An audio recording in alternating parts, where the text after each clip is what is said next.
नमस्कार साथियों, अपने YouTube चैनल पर आप सभी का हार्दिक स्वागत है। अपने चर्चा कर रहे थे संत दादू दयाल जी के बारे में। संत दादू दयाल जी के बारे में देख लिया था, उनके शिष्यों के बारे में चर्चा करें तो सबसे पहली बात जो अपने आती है वो आती है सुंदरदास जी खंडेलवाल की। ठीक है ना। सबसे पहले अपने देखें तो अपने आ जाते हैं सुंदरदास खंडेलवाल। सुंदरदास खंडेलवाल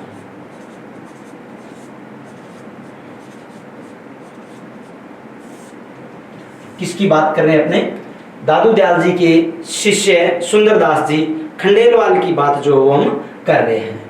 देखो, सुंदरदास जी खंडेलवाल जो है इनकी प्रधान पीठ है गेटोलाव दौसा में। गेटोलाव दौसा प्रधान पीठ इनकी कहां पर है? गेटोलाव दौसा में इनकी प्रधान पीठ है। ठीक है। गुरु का नाम तो हमें पता होना ही चाहिए। इनके गुरु कौन थे भाई? संत दादू दयाल। संत दादू दयाल। संत दादू दयाल जी जो थे वो इनके गुरु थे। और इन्होंने संत दादू दयाल जी के दादू पंथ की एक नई शाखा प्रारंभ की थी। ठीक है ना। इन्होंने एक नई शाखा प्रारंभ की थी। ठीक है ना। शाखा दादूपंथी की है इनकी नागा साधु। ठीक है ना। क्या है भैया? नागा साधु पंथ या नागा साधु शाखा जो है वो इन्होंने प्रारंभ की थी। किसने की है प्रारंभ? सुंदरदास जी ने। ठीक है ना। प्रारंभ किसने किया ये शाखा? सुंदरदास जी शाखा को प्रारंभ करने वाले हैं। मित्रों, एक विशेष बात बता देता हूं मैं। जब आमेर के राजा हुआ करते थे प्रताप सिंह जी। प्रताप सिंह जी जब आमेर के राजा थे, उस समय मराठों का आक्रमण हुआ था यहां पर। ठीक है ना। मराठों का आक्रमण हुआ था। और जब मराठों का आक्रमण यहां पर हुआ, ठीक है ना, यहां पर जब मराठों का आक्रमण हुआ था उस समय बात क्या हो गई थी? नागा साधु जो है इन्होंने प्रताप सिंह जी की सहायता की थी। किसकी सहायता की थी? प्रताप सिंह जी की सहायता इन्होंने की थी भाई। समझ में आ गई ना बात? इन्होंने प्रताप सिंह जी की सहायता यहां पर की थी। ठीक है ना। इसके बाद में हम देखें सुंदरदास जी खंडेलवाल के बारे में। इनके साधु जो होते हैं ना, हथियारबंद होते हैं। साधु हथियारबंद, हथियार रखते हैं साधु। कौन से संत है जिनके साधु हथियार रखते हैं? संत सुंदरदास जी खंडेलवाल जो है उनके साधु जो है वो हथियार रखते हैं। ग्रंथों की बात कर लें, सुंदरदास जी के ग्रंथ। एक बात विशेष रूप से आपको बता देता हूं कि ढूंढाड़ क्षेत्र के जितने भी संत हुए हैं, यहाँ के संतों के ग्रंथों में ढूंढाड़ी भाषा का प्रभाव तो हमें मिलेगा। ठीक है ना। सुंदर सागर ग्रंथ का नाम पहला सुंदर सागर। दूसरा ग्रंथ इनका सुंदर ग्रंथावली। सुंदर ग्रंथावली। क्या नाम है दूसरे ग्रंथ का? सुंदर ग्रंथावली। ठीक है ना। पहला ग्रंथ जो है इनका, उस ग्रंथ की बात जब हम कर रहे हैं यहाँ पर, तो पहले ग्रंथ में जब हम देख रहे हैं यहाँ पर, तो विशेष रूप से हमने देखा सुंदर सागर जो है, दूसरा ग्रंथ सुंदर ग्रंथावली। दोनों पर ढूंढाड़ी भाषा का प्रभाव हमें मिलेगा। ठीक है ना। तीसरा क्या गुरुजी इस पे भी मिलेगा? सुंदर विलास, बिल्कुल मिलेगा। सुंदर विलास दादू जी के साथ में रहे हैं, दादू जी की भाषा सीखी है, दादू जी की भाषा को ही तो उकेर रहे हैं यहाँ पर। इसलिए यहाँ पर इनके जो ग्रंथ हैं, इन ग्रंथों में मुख्य रूप से ढूंढाड़ी भाषा का प्रभाव मिलेगा। दादू जी की वाणी में हमने देखा ढूंढाड़ी भाषा का प्रभाव या सद्दूकड़ी भाषा का प्रभाव हमें मिल रहा था। ठीक है ना। तो यहाँ पर भी हमें वही बात विशेष रूप से देखने को मिलेगी। इसके बाद में दादू जी के दूसरे शिष्य रज्जब जी की बात करें, रज्जब जी पठान, रज्जब जी पठान। रज्जब जी की बात करें तो प्रधान पीठ सांगानेर जयपुर, सांगानेर जयपुर। प्रधान पीठ भी यही है और जन्म भी यही हुआ था, प्रधान पीठ भी यही है और जन्म भी यही हुआ था। गुरु का नाम इनके भी तो भैया, गुरु दादू दयाल जी, गुरु का नाम क्या था भाई? रज्जब जी पठान के गुरु का नाम जो था वो दादू दयाल जी था। और विशेष बात करूं, ये क्या करते हैं भैया, शादी करने जाते हैं, शादी करने जा रहे थे, शादी करने जा रहे थे। अब क्या हुआ, रास्ते में जब जा रहे थे तो रास्ते में दादू जी के उपदेश सुन लिए, ठीक है ना, दादू दयाल जी के उपदेश सुन लिए, दादू दयाल जी के उपदेश सुनकर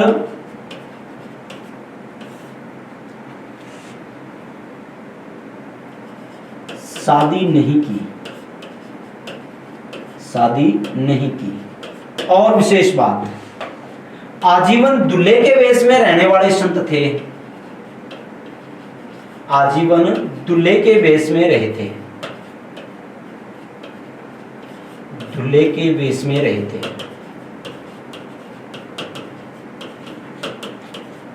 आजीवन दूल्हे के वेश में रहने वाले कौन से संत थे भाई? आजीवन दूल्हे के वेश में रहने वाले संत जो थे वो रज्जब जी पठान थे। ग्रंथों की बात कर लें, रज्जब वाणी, हरड़े वाणी, सर्वंगी, 3 ग्रंथ इन्होंने मुख्य रूप से लिखे थे। ग्रंथ, पहले ग्रंथ की बात करें रज्जब वाणी, दादू जी ने लिखा ना दादूरी वाणी, रज्जब वाणी, ठीक है। दूसरे हरड़े वाणी, हरड़े वाणी, 2 वाणी है। तीसरा ग्रंथ सर्वंगी,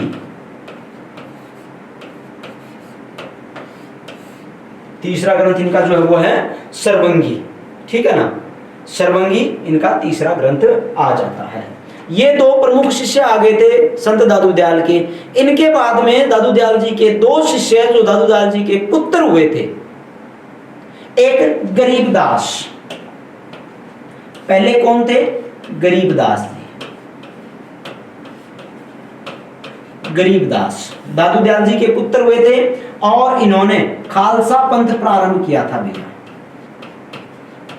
खालसा पंथ। देखें यहां पर हमने क्या देखा है, नागा पंथ प्रारंभ कौन कर रहा है? सुंदरदास जी नागा पंथ प्रारंभ कर रहे हैं। और दूसरी बात जब हम करें, गरीबदास जी ने कौन सा पंथ प्रारंभ किया भैया? खालसा पंथ। गरीबदास जी जो थे वो दादू दयाल जी के बेटे थे। दूसरे शिष्य की और बात करें जो दादू जी के पुत्र थे, मिस्किन दास, मिस्किन दास, ये भी दादू जी के पुत्र हुए थे, ठीक है ना। तो दादू जी के 4 प्रमुख शिष्यों की बात हमने की है।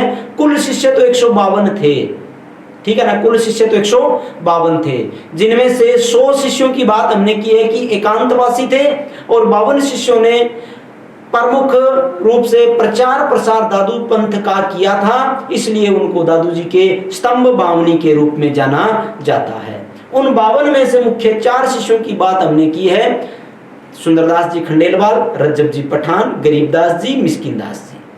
सुंदरदास जी के बारे में कहते हैं कि दादू जी के प्रथम शिष्य थे और सबसे प्रमुख शिष्य भी वही थे।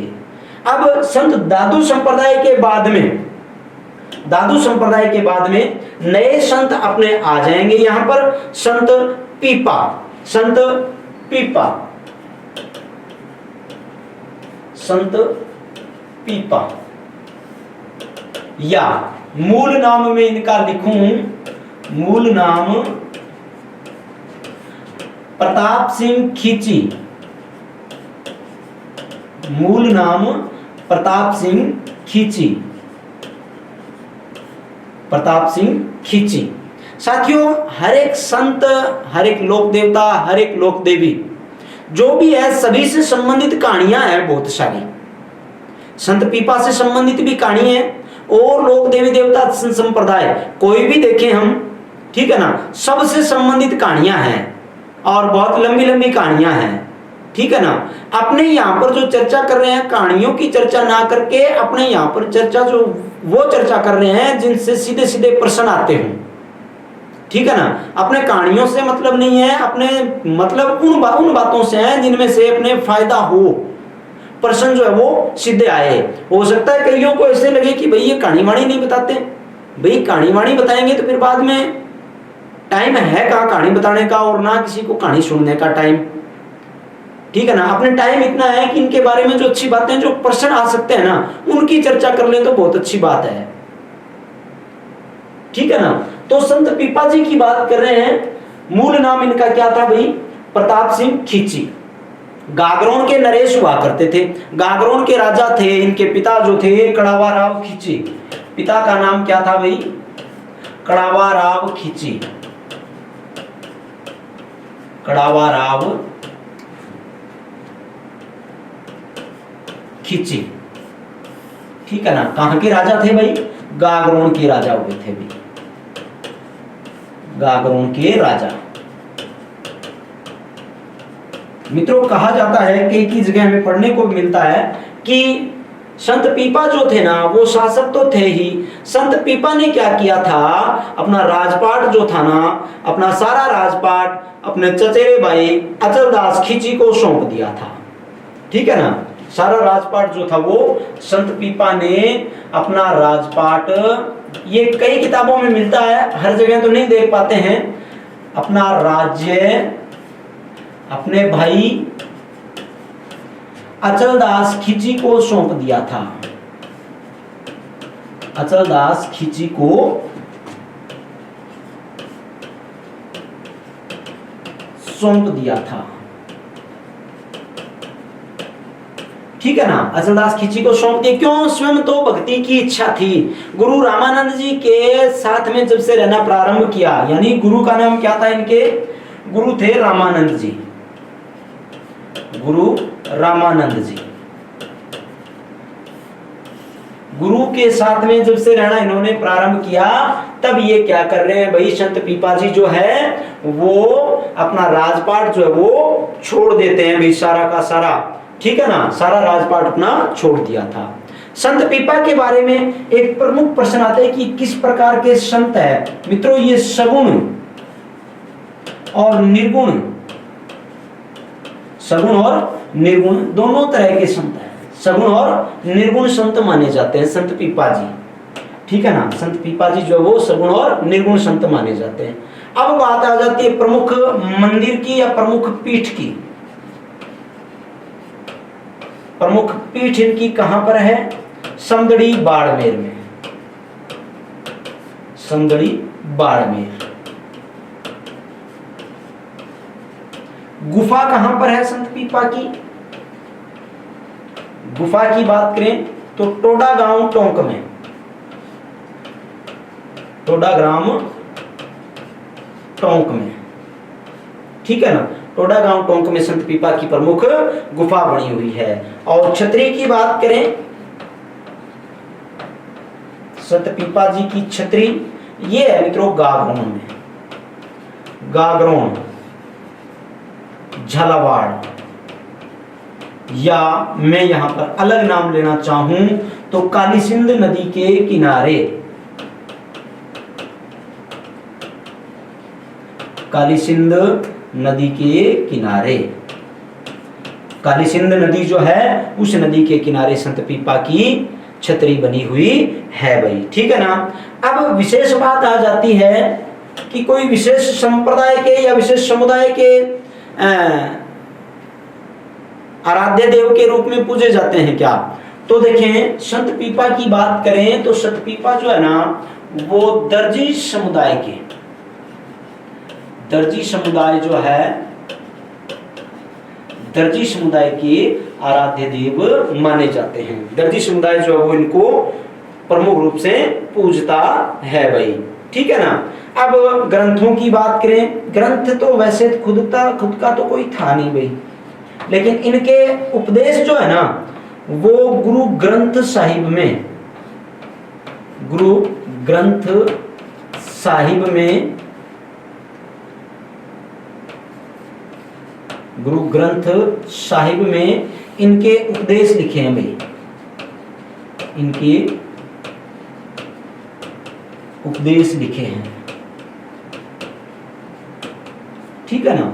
देखें संत पीपा जी के बारे में देखा है, मूल नाम प्रताप सिंह खींची, पिता थे कड़ावा राव खींची जो गागरोन के शासक थे भाई। कहाँ के शासक थे? गागरोन के शासक थे। इन्होंने अपना राजपाट जो था वो अपने भाई अचलदास खींची को दे दिया था। अचलदास खींची जो है ना वो 1423 के गागरोन के प्रथम साके में होसन शाह ने जब आक्रमण किया था उस समय ये वीरगति को प्राप्त हुए थे। गुरु थे रामानंद जी, ठीक है। सगुण और निर्गुण भक्ति के संत माने जाते हैं। मीराबाई के बारे में पूछे तो सगुण, जाम्बोजी के बारे में, जसनाथ जी के बारे में पूछे तो निर्गुण संत है जाम्बोजी जसनाथ जी। मीराबाई सगुण भक्ति की संत है, मूर्ति पूजा की थी। और प्रमुख पीठ समदड़ी बाड़मेर में, गुफा टोडा गांव टोंक में, छतरी गागरोन के किले में, और इनके उपदेश जो है वो गुरु ग्रंथ साहिब में संकलित है, ठीक है ना। और कौन से समुदाय के? दर्जी समुदाय के आराध्य देव के रूप में पूजे जाते हैं भाई, ठीक है ना। इसके बाद में मित्रों अपने आ जाते हैं संत हरिदास जी।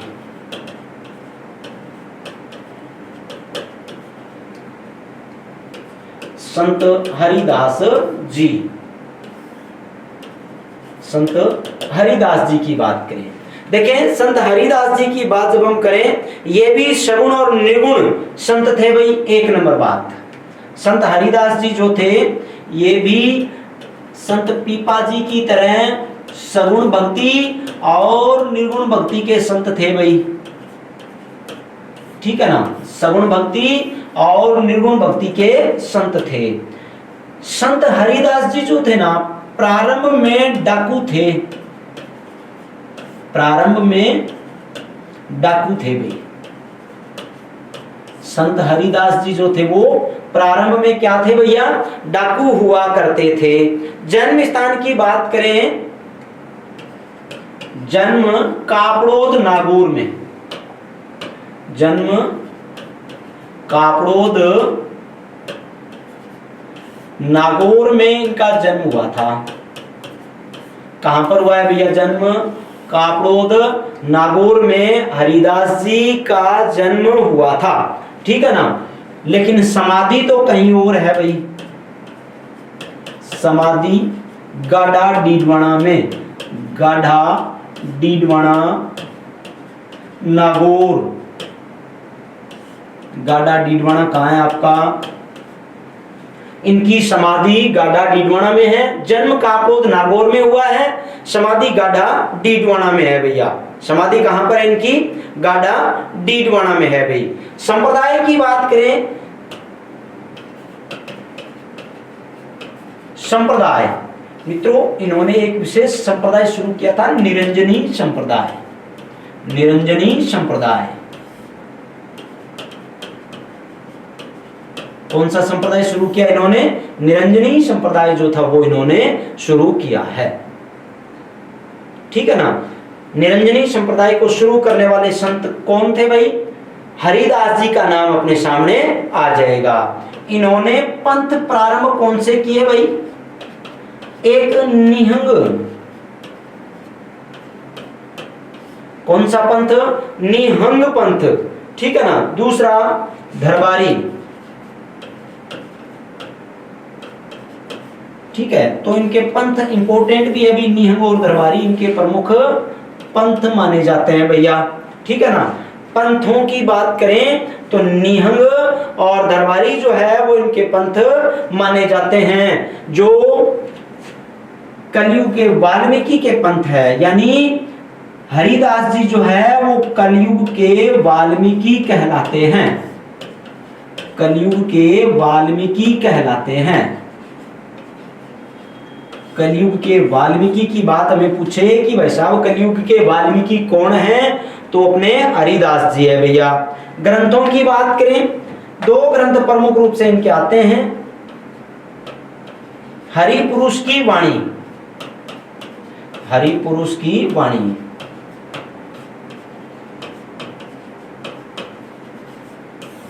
पहला ग्रंथ इनका हरिपुरुष की वाणी मिलता है। दूसरा मंत्र राज प्रकाश, मंत्र राज प्रकाश, ये इनका आ जाता है दूसरा प्रमुख ग्रंथ। ठीक है, तो देखिए इनके बारे में आप, हरिदास जी सगुण और निर्गुण संत हैं। प्रारंभ में ये डाकू हुआ करते थे भाई, ठीक है ना, डाकू जो संत बने थे। जन्म कापड़ोद नागौर में हुआ, समाधि इनकी गाडा डीडोना नागौर में है। इन्होंने निरंजनी संप्रदाय प्रारंभ किया था। पंथ निहंग और दरबारी इनके प्रमुख पंथ है।